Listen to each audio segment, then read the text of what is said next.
On Tuesday, we were talking about the data frame theof and the various things we could do to it, such as calculating derived values, derived variables. I showed you several ways, for example, to calculate an amount column given the weight and dose columns. That's interesting and valuable. The other topic that we wanted to touch on was calculating aggregate variables. I'm going to give you a quick example of that as well today. After that, we'll get into the issue about merging separate data frames into a single data set. And we'll have time at the end for your questions and for looking at the end of chapter problems.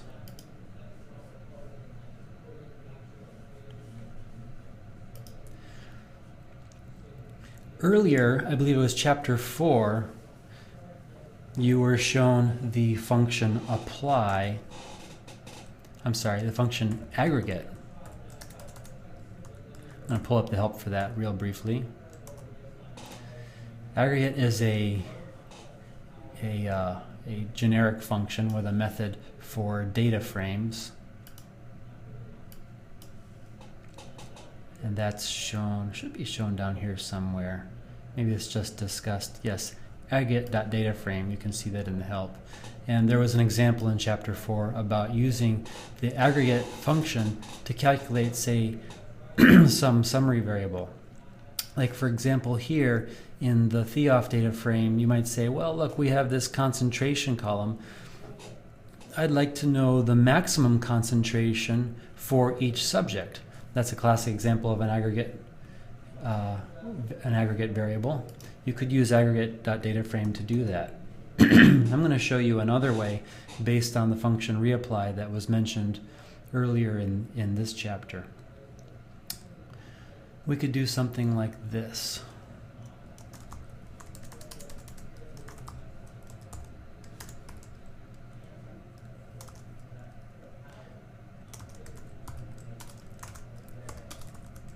Well, for notation, I'm going to use with, because that makes everything easier.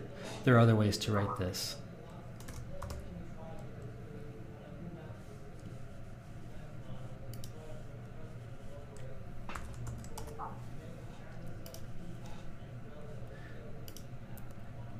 Okay, I'm seeing an issue about sound.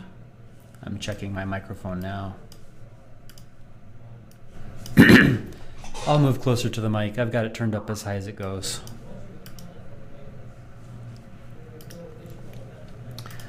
Okay, so I'm saying with the theof data frame, we're going to reapply something. In other words, we're going to calculate on some variable. This time, the variable of interest is concentration.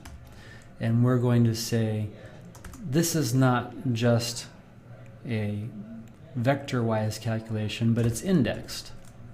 It's indexed on subject. Yeah, that's right. And we're going to calculate within subject, we're going to calculate using some function. In this case, function equals max. Here all you need to do is name the function. That's sufficient. R will figure out that you meant it to be a function, and we'll go and find a function with that name. So let's go ahead and execute this code and then check the result.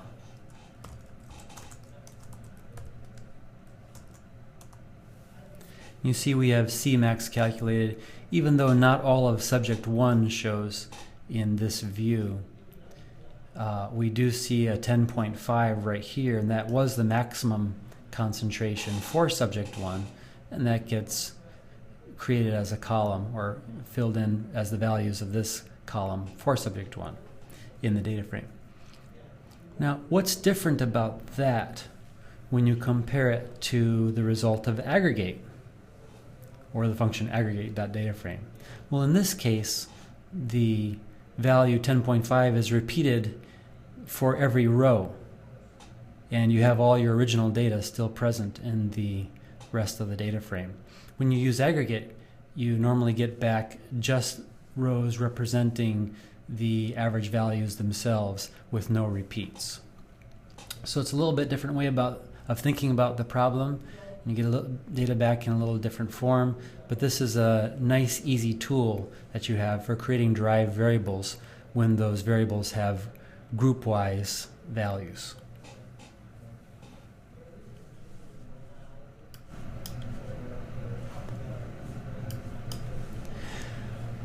Now, last week when we were looking at some of these, I would execute code and my screen would keep jumping down to the bottom, and that's where we want to go now, because I preloaded some instructions down there, which I pulled from chapter 6 in the book. And those are just some assignments that create some data for us to play with. I'll go ahead and source that now. What we're going to do is try to assemble some data.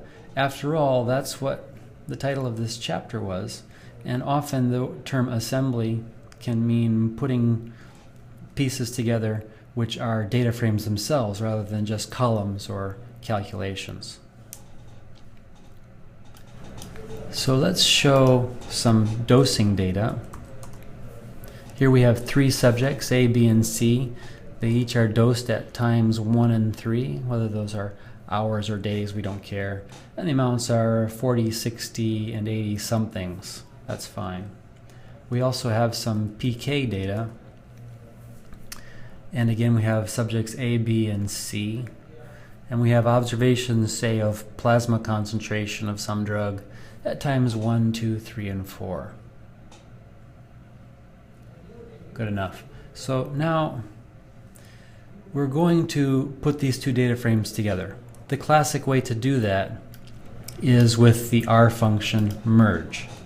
So let's just naively try a merge here. Merge takes 2 arguments, x and y. We're going to merge dose and pK and see what we get. The result is interesting. We did pick up, let's see, let's turn this help down a little bit. There we go. We did pick up the concentration column from the PK data, but notice we only have those concentration values at times 1 and 3. And that's a little troubling. We know there was a lot more sampling going on than that. We'd like to see all that data. Well, it turns out that by default, the function merge is going to limit the output just to those rows that had keys in common in the original data sets. Now, the help doesn't use the word key. I do, because I know you know what it means. What the function does is it says, okay, what columns are in common? Well, dose has a subject column, so does PK. Dose has a time column, so does PK. So I'll treat those columns as key informally, and I'm going to find all the rows that match on subject and time across that key, like A1 matches A1 here, great. And I'm going to bind those records together and make a super record out of it. That's exactly what happened here. Now, by default, things that don't match are dropped. So since dosing has no record at time 4, you see no time 4s in the output. Clearly, that's not the result we wanted. We wanted something that includes all records from both data sets. To do that, you have to say all is true. We'll try that again. Merging dose and PK, but this time we say all equals true. That's more like what we were expecting. Now we have records for subjects at every time, and we have concentrations at every time, all the concentrations from the original data set. We have all the amounts from the original dose data set, that's good. And we have NAs interspersed among those amounts. Now, that's an interesting point. The NAs here are structural NAs, not logical NAs. Don't worry about the terminology here. The point is that those NAs are there just as fillers. It's not that we didn't know the dose amounts at time 2. It's that the concept doesn't apply because that record originates from a PK data set, which was not about dosing. So what R is doing here is, or the merge function more particularly, it's filling in NAs structurally wherever it needs to, just so that it can show you all the rows from both data sets. Now we do exactly that kind of thing whenever we make a data set, say for non-mem analysis. Because what non-mem expects is really a hybrid data set that's event driven. And the events can be of different types. They can be of the dosing type or the observation type, which correspond precisely to what we see here as dose and PK, or some other dosing type. Some other record type. We won't go into that in too much more detail here. We have other things we do want to try. The other thing we want to try is getting the demographic data loaded onto this data set in case our analysis was going to look at some sort of covariates. So a quick peek at demo down below, and we see we have demographic data for subjects A, B, C, and D. We know their race, we know their gender, we know their weights. Good enough. Now, we'd be tempted to merge this on and say, well, let's just see how it goes. We'll go ahead and try that.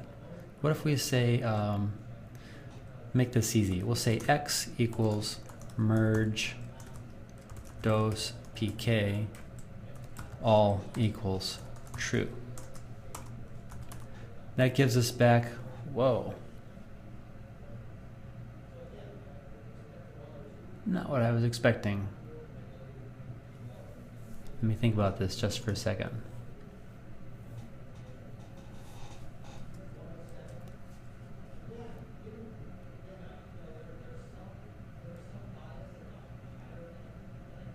Oh, you know what? I'm just typing, let's try that again. It looks like Theof, doesn't it?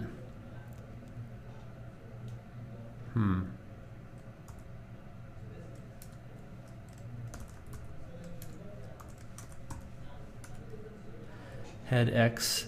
Head takes a parameter saying the number of rows you want. Oh, that's better. I must have mistyped something, apologies. But this is what we want to look at. This is our dose and PK data combined. Let's merge on some demographic data.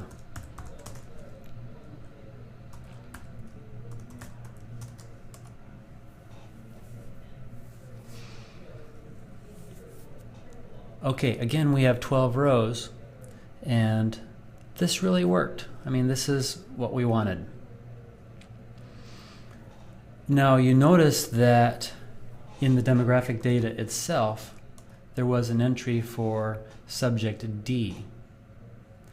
Now subject D was not in the dose dataset or the PK dataset, so we really don't need any demographic information for that individual. We don't, therefore, want to keep all the rows for demographics, but we do, of course, want to keep all the rows in X. If there had been some other flaw in the data set, we might have seen an undesired result. Essentially, what we wanted here to be absolutely explicit was something like this: X, merge X and demo, where all X equals true and all dot, well, that's actually Y, all dot Y equals false. It's merely a coincidence here that our X object was named X. It didn't have to be. But what you can see is that all can be specified independently for X or for Y. In this case, we want all of our dose PK data set, and just the Y rows, just the demography rows, that actually apply to that data. Now, when you work this way, saying all X is true and all Y is false, essentially what you're doing is a left join. That's a data theorist's word for keeping everything on the left side and only what you need from the right. We have a function in the MetrumRG package that explicitly gives you a left join, and also makes sure that other bad things don't happen. I won't go into detail about what they are, but I will show you how it works. Let's make something like data here, and we'll say stable merge, and we'll put X on the left and we'll put demo on the right. Then we can just type the word data and see we got an identical result. Stable merge takes care of making sure that all is set appropriately for X and Y. Also makes sure that your row numbers don't change around and that your column order doesn't change around. Sometimes merge will reorder your columns. In fact, merge by itself will always put the key columns first.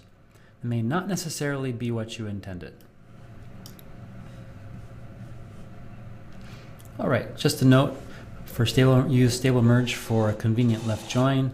Otherwise, you can look at the help for merge and do any combination of all X and all Y that you need to get the result that you're hoping for. And I see a question. Can you only merge two data sets, X and Y? Or can you merge X, Y, and Z? And the answer, yes, you can only merge two data sets at a time. So if you had X, Y, and Z and wanted to merge them, you'd have to say merge X, Y, and then you have to wrap that in a second call to merge to get the next one on.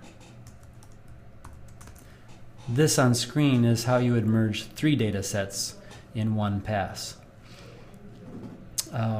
It does make for rather ugly syntax because in principle you'd like to be able to merge an arbitrary number of data sets all in one pass without all this unnecessary verbiage, merge, merge, merge, merge, like that. Later in this course, I'll be showing you a methodology that lets you do a multi-way merge with easier syntax.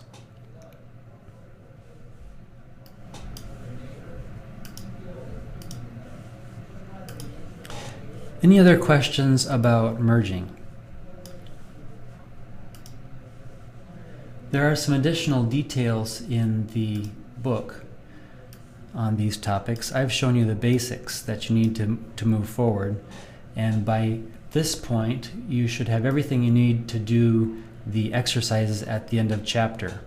Some of you have already worked on those exercises, maybe even the ones involving merge, and with the time remaining in the class I'm going to take your questions on the exercises or on any other topic that has been covered to date.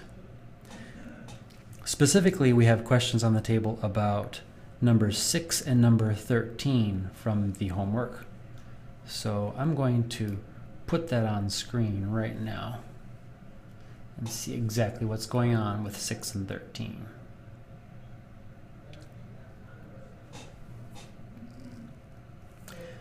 Question number 6. For CO2, what is the key? Good question. Let's get back into our environment. Take a look at CO2. First thing we could do is look at the help for CO2. I'm assuming there is some. Yeah, it's a carbon dioxide data frame. 85 rows, 5 columns for an experiment on cold tolerance of some grass species. Let's look at the head of CO2. And without knowing too much more about the experiment, we could guess that, okay, there's a bunch of plants. We could say, what are their names? They've all been named like unique CO2 plant.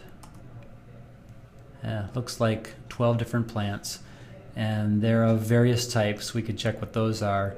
They're either non-chilled or chilled, and it looks like uptake of CO2 was measured at various concentrations of something. Let's see what that was. Various concentrations of carbon dioxide. Not surprising. Okay, so these plants were exposed, repeated measures to various concentrations of carbon dioxide. Uptake was measured. So what we want to know is, why are there so many rows? in CO2?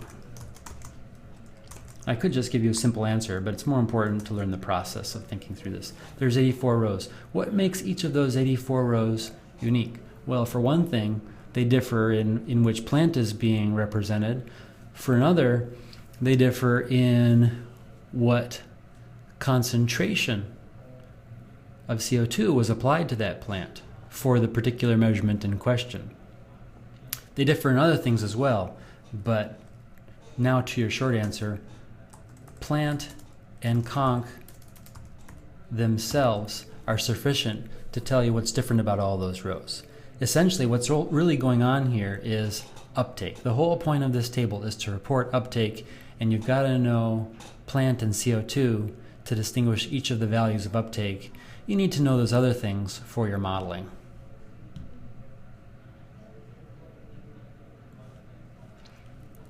That's an answer to question 6. Hopefully it was clear. I can pursue it more if you like. There was also a question about 13. Sort animals on increasing body size. Let's make the book a little bigger. And get rid of the sidebar. Sort animals on increasing body size. Oh, there's a nice challenge. So let's look at what we got for animals. Maybe not very pharmacometric, but it gives us something to work with that we don't have to construct ourselves. Animals, sort animals on increasing body size. Now in this particular data frame, I assume it is a data frame. We could check real quick. Yeah, it's a data frame, nice. But all the interesting names for animals are actually in the row names. That's a very interesting use of row names. I like to make information of that importance part of the data frame itself, because frequently you lose or change row names when you start to do other manipulations. But it would not be too hard to sort animals on increasing body size. What we could do is this. We could say animals, we'll change the case there just to give us a different result, equals or set to animals. And we're going to take all columns, which is why I leave nothing to the right of the comma, but we're going to take, well, we'll take all rows also. We're going to take some permuted order of those rows. We're going to order on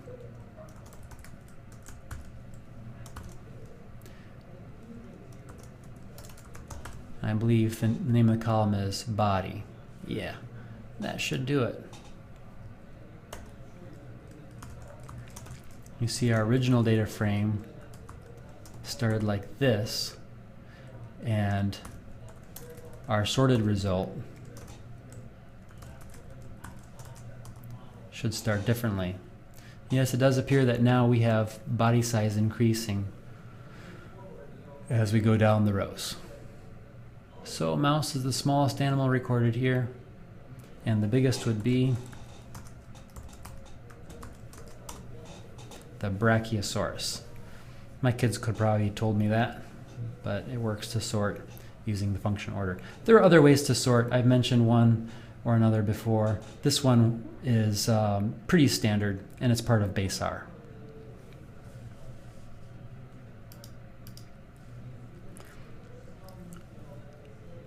Someone says, I can't see what you're typing. Hopefully everything is on screen now. Good. I think we're back in play for visuals. Hopefully audio is still good. I'm just going to check it right now. I seem to have lost my audio panel.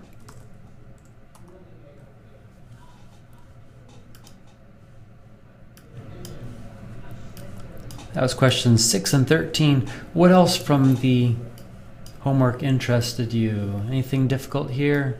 Should be pretty much straightforward. Again, there are various ways of doing things. If you tried something and it worked, but you're convinced there must be a better way, let's talk about it.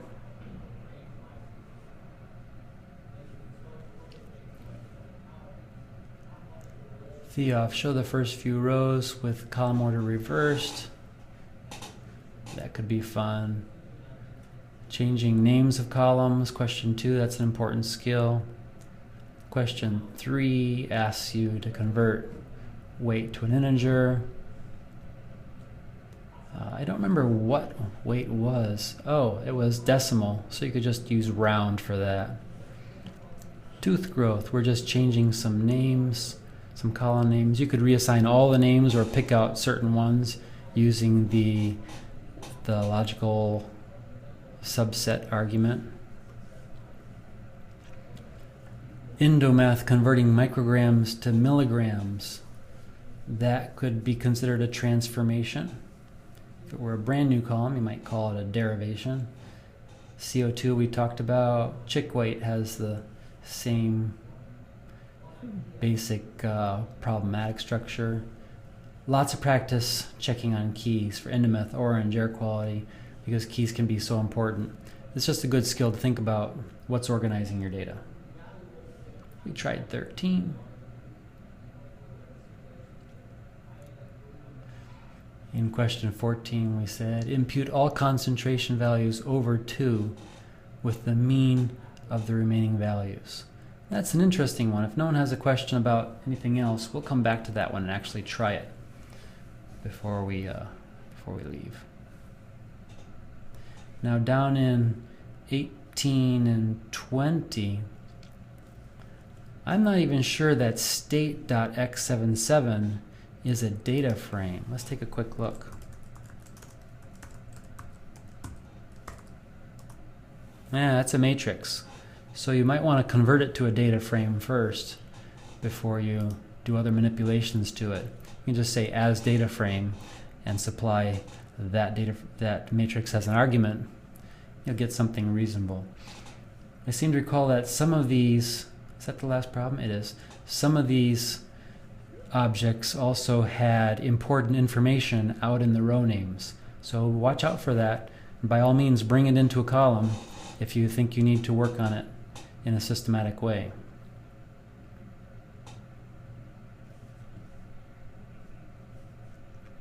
Okay, I'm not seeing other questions, so I'm going to go back to that endomath example. Impute all concentration values over 2 with the mean of remaining values. All right, get that out of the way. Let's take a look at endomath.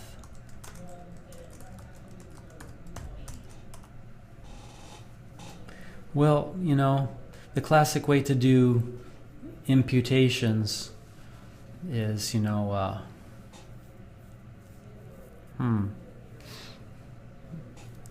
yeah, maybe there is no classic way. We could overwrite the column itself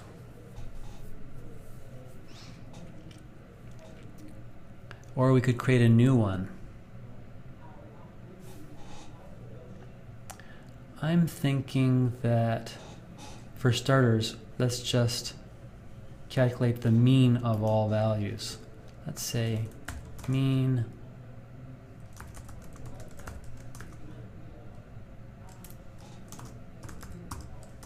maybe we can do this all in one step. All right. Now, it turns out that none of the concentration values in this data set are really missing.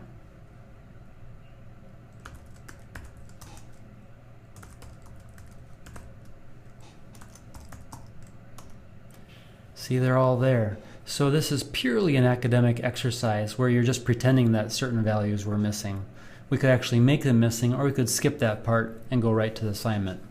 Let's try the latter. So let's do this. We'll say endomath conc. That's the vector we want to operate on, but not all elements. We're just going to operate on it where the concentrations are greater than 2.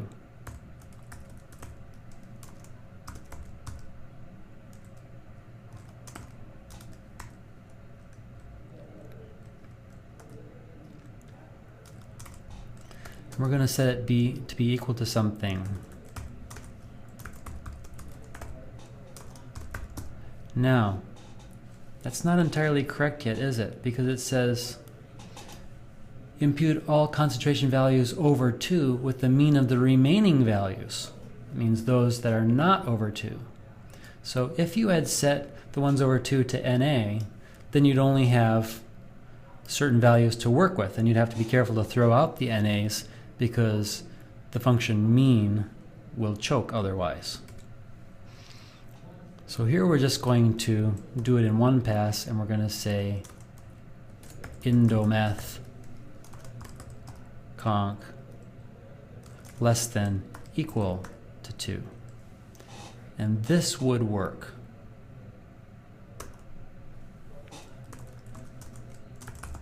Of course, now our data frame is gone, so we can't really see for sure where that happened. We'd have to scroll down through the data set quite a way.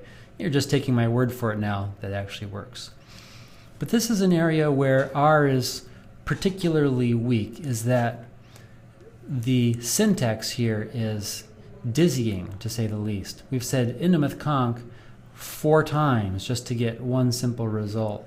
This is a case where I really love to use reduced syntax, like saying indomath, let's just work on the whole data frame all in one pass, set to within indomath. And now we can make a nice simple assignment right here where we say conc. We still need to do a little repetition. Conc where conc is greater than 2. We set to conc where conc is less than or equal to 2. And again, some repetition here, but it's a whole lot better than the version I showed you up above. A lot easier to read. It gets you right to the science rather than wasting too much real estate on the syntax.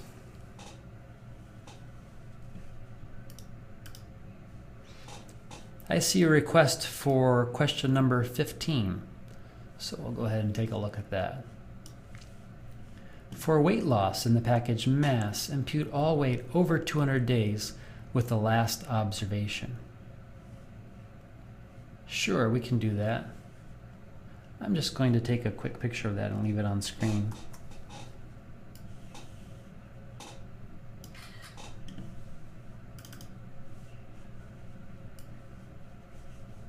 I can't make it any smaller than that. But that's what we're up against. Rearrange just a little bit.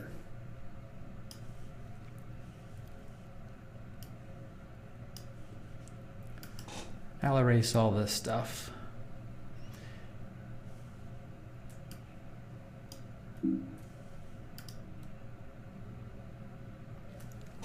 Let's check out the weight loss data frame. Well, I assume it's a data frame. Let's check.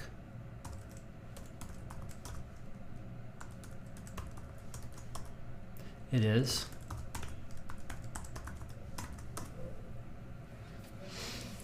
Days and weight. Okay.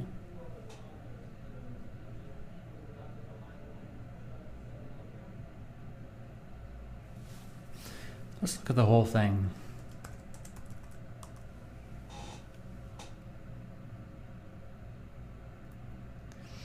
We have days going up to 246.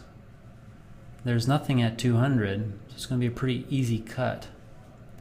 What I'm going to do is, since I want to impute those weights, the first thing I'm going to do is get rid of them.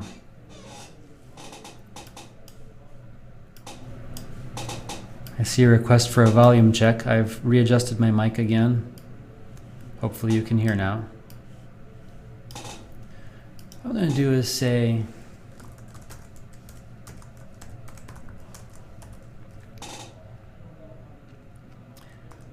weight loss, weight. Again, using the long syntax, where weight loss, weight is, weight loss time in days greater than 200. Well, let's just see what those are. What was that? I'm sorry. I am still talking. I'm having some loss of audio here. Let me check that before we move on. Hello, can you still hear me? Okay.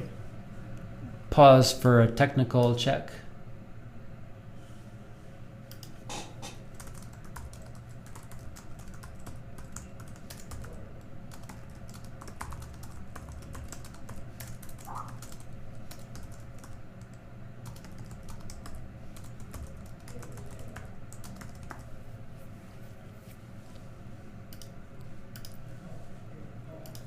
Hello, testing, 1, 2, 3. Can you hear me now? Some people say connection is fine, but no sound coming.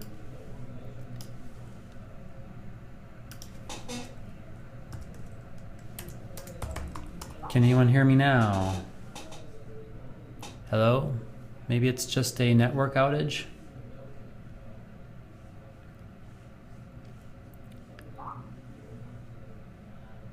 Okay, we're having GoToMeeting issues.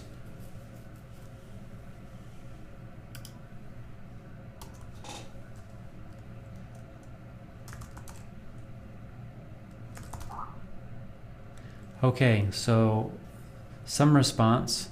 Someone can hear me. Is the screen still working? Okay. Looks like GoToMeeting had an audio outage, but we're back now. I think I know what went wrong up above. I think I hit a command carriage return instead of just a carriage return. I was working with the weight loss package and trying to, the weight loss data frame, and trying to eliminate these bottom values of weight so that we had some clear space to impute them. So let's do that again. Let's use easy syntax. Start that way.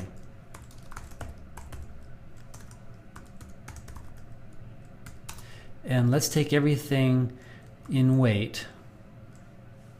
Is it called weight? It is, capital W. Wherever days is greater than or equal to 200,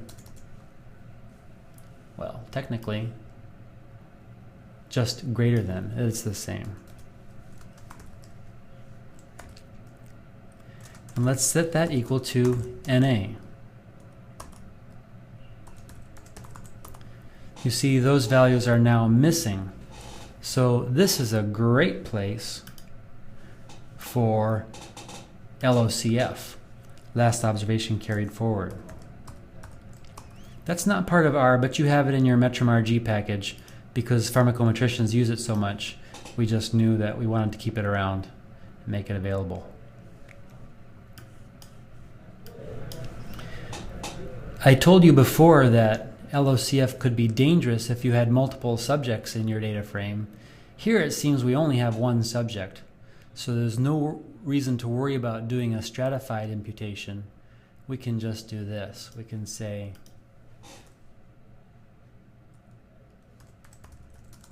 weight loss set to within weight loss. Now, you know what? Since we're only working on a single vector, let's just name it directly. Just shows the alternative syntax. We'll just do last observation carry forward.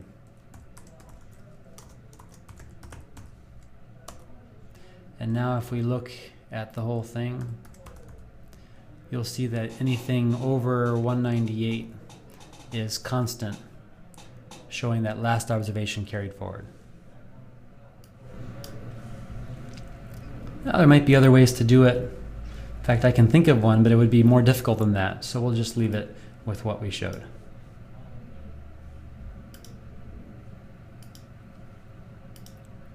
Okay, screen working, audio working, we're all back on track with that.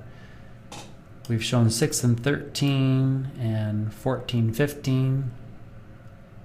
Was there anything else you wanted to see from the end of chapter exercises?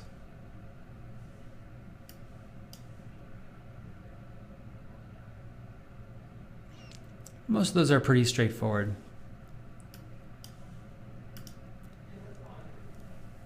There is a question about number 17. For puromycin, remove the state column and the second row. That's actually kind of fun. Again, as always in R, there's lots of ways to do these things. Oops. I'm trying to get you just to that one problem there without taking a picture. Remove the state column and second row. Put the target up there.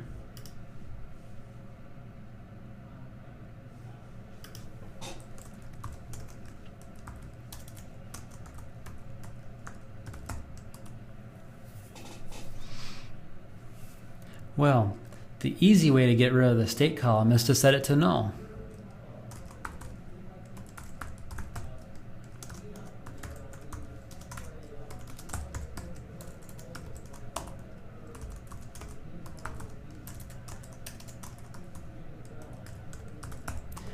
You see the state column is gone when you set it to null.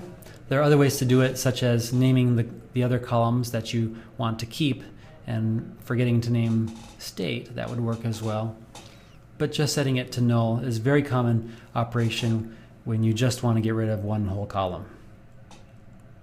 Now, getting rid of the second row is a little harder.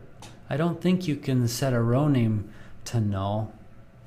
Never tried actually, but I know you can get rid of the second row by using a negative index. So we're looking at that 47 there. We'll say this.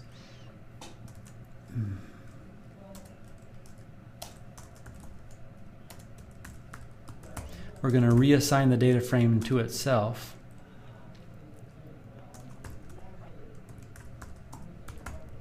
But this time we're going to take all the columns, of course, all the remaining columns, but not all the rows. One thing we could do here is name every possible row that we wanted to keep. That would be a lot of work. Instead, we're just going to use a negative index until the single row we want to get rid of. That's how negative indices behave in R.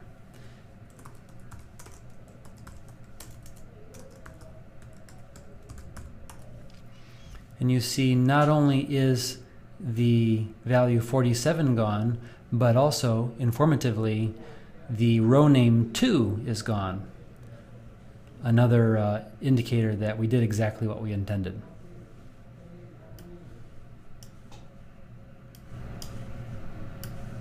Good question, and a useful skill.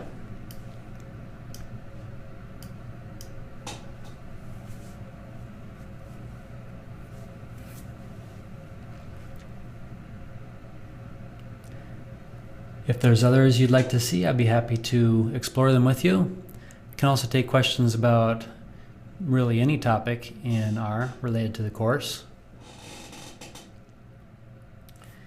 Question 13.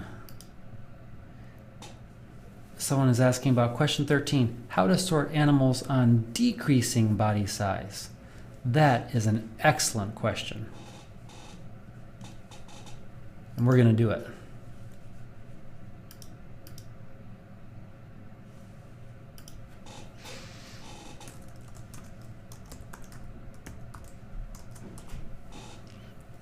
You see, before we assigned our result to a new object, so we still have our original animals data frame to work with. And I suppose if we go back far enough, we could recall that command that did the sorting. It might take a few minutes. Endomath. Yeah, this is what it was. Very easily, what we do here is we come in and say order, and what the order function is going to do is return a vector of indices that will be all positive numbers referring to specific rows in the data frame. What we're going to do to sort on decreasing body size is a little bit of a hack, but it works. We'll just put a negative right there. If we say head animals, that didn't work as I had hoped.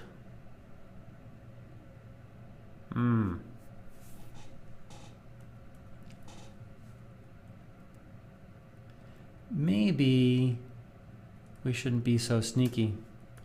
Yeah, because negative indices don't refer to anything. My fault. I meant to put the negative right here.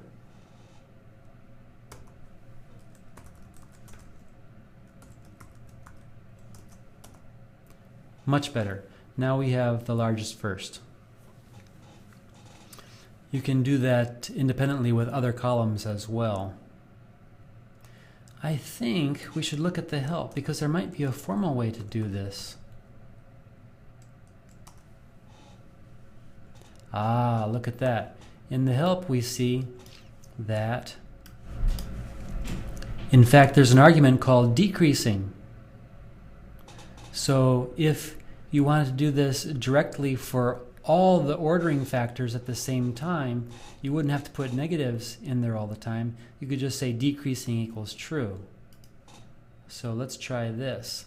Again, we're back to the original instruction for sorting the animals, which is still unmodified. Animals. Now be very careful where you put this argument because you actually have to put it within the call to order. So we give the things that we want to order by, and then we say decreasing equals true. And that gives an identical result.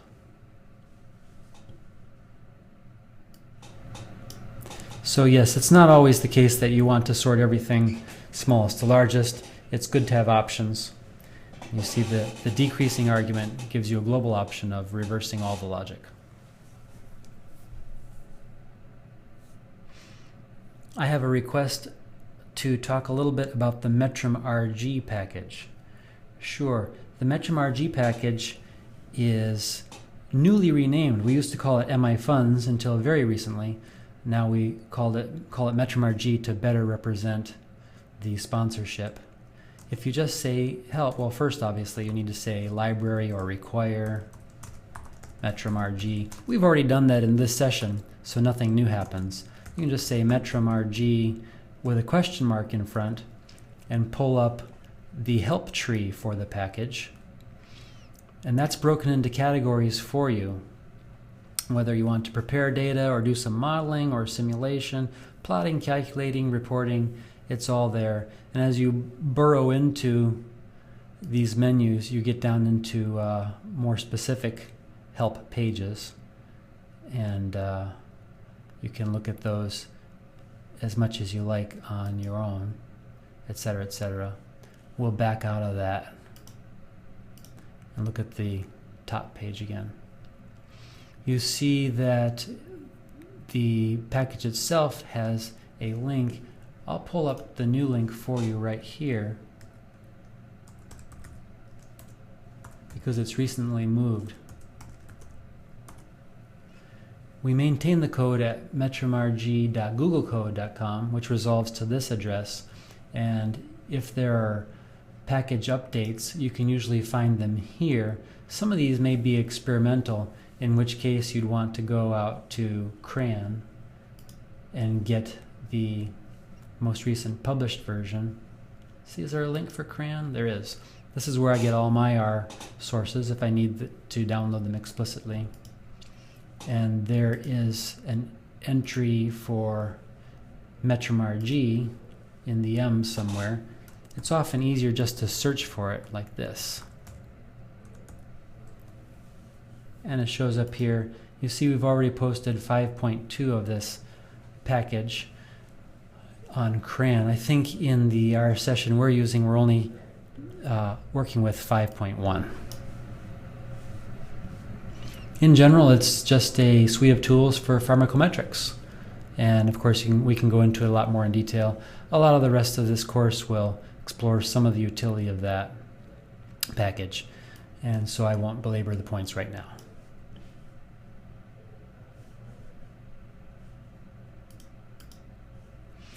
What is the difference between the function within and the function with? Excellent question. Back to RStudio, and let's get a session of.